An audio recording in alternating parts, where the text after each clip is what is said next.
Assalamualaikum warahmatullahi wabarakatuh. Alhamdulillahirabbil alamin. Wal 'aqibatu lil muttaqin wa la 'udwana illa 'alal zalimin. Allahumma shalli ala sayyidina Muhammad wa ala alihi wa sahbihi ajma'in. Amma ba'du. Kagem sedanten para bapak, para ibu, para mbak, para adik, para kang ingkang tansah kula mulyakaken, ingkang tansah kula hormati, ingkang tansah kula tresnani.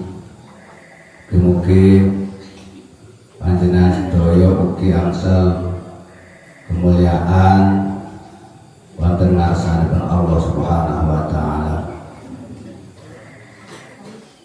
Fadilah traweh ingkang nomor 8. Boten kraos niki moro-moro traweh ping 8. Boten kraos sampeyan niki termasuk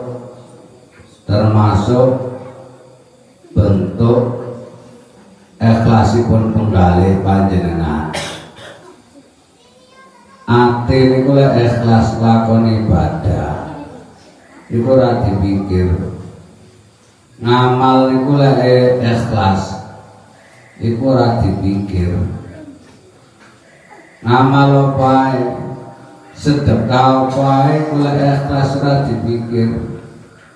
Tapi lek rapati ikhlas iku dipikir.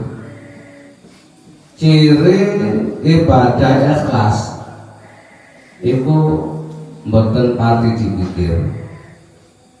Alhamdulillah, mugi-mugi mawon ibadah poso traweh ingkang kita laksanakaken menika dados ibadah ingkang awak dhewe saged nglampahi kanthi ikhlasipun penggalih.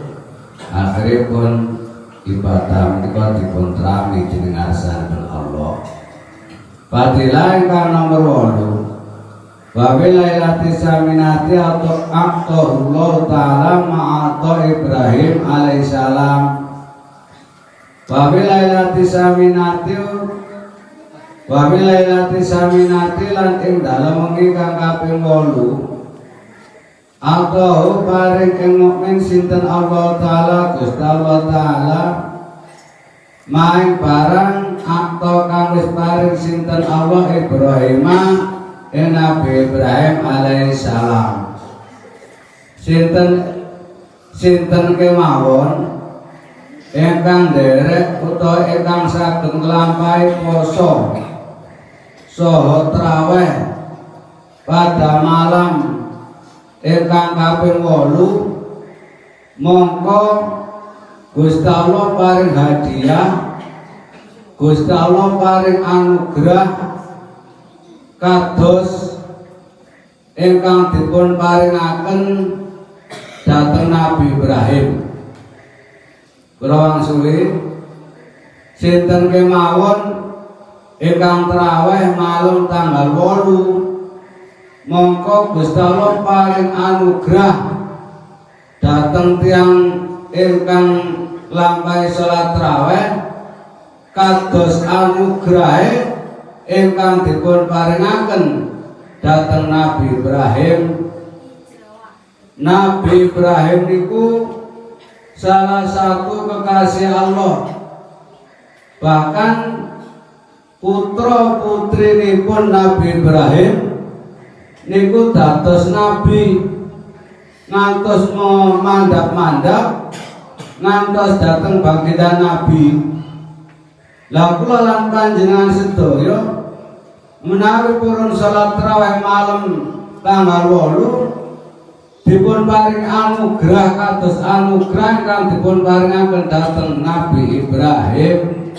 Mugi-mugi mawon ingkang dipun paringaken dhateng kula lan sampeyan menika anugerah putra putri kula lan sampeyan dados putra putri ingkang sae, dados putra putri ingkang sukses dunya ngantos dumugi wonten ing akhirat.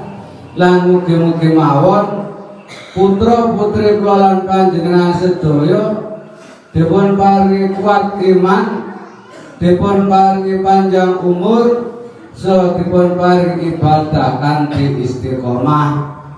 Ugi kula lan sampeyan mugi-mugi barokahipun salat tarawih ingkang kita laksanakaken menika, doa-doa kula lan panjenengan sedaya dipun kabuli dening Allah Subhanahu wa taala, kados anggenipun Gusti Allah ngabuli dungane inggih menika dungane Nabi Ibrahim. Mekaten mugi-mugi kula lan panjenengan sedaya saged nderek salat tarawih ngantos 1 bulan finish. Akhirul kalam, ihdinas siratal mustaqim.